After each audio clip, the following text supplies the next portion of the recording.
the practice set for lesson 79.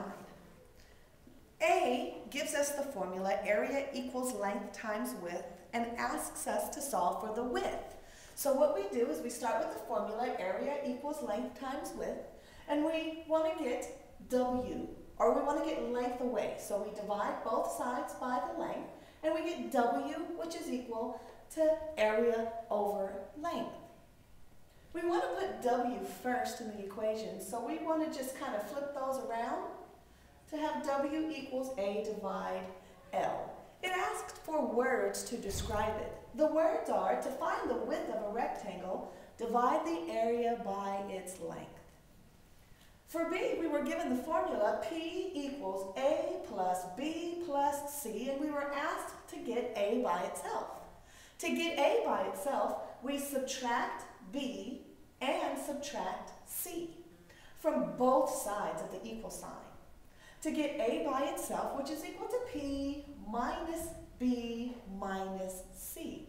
Again, flipping it so that it's the proper way, we have A equals B minus P minus B minus C. For C, we start with the Pythagorean theorem, and they ask us to get C by itself, which means that we have to make that exponent go away.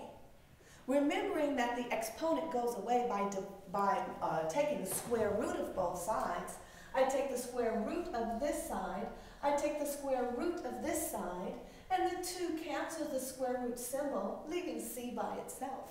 And C is equal to the square root of A squared plus B squared.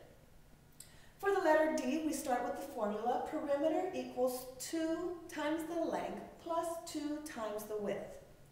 They ask me to first get length by itself.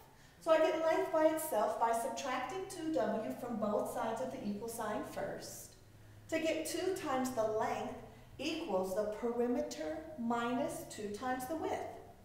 I then get length by itself by getting rid of the 2, which I divide both sides by 2. I then get length equals perimeter minus 2 times W divided by 2. I then take the numbers that they gave me. They gave me that the perimeter was equal to 620. They gave me that the width was equal to 140.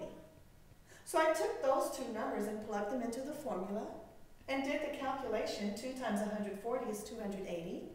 I then subtracted those two to get 340, divided that by 2 to get 170 feet.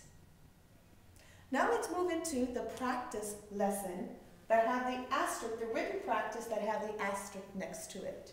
Starting with problem number 3. Problem number 3 starts us off with a cube.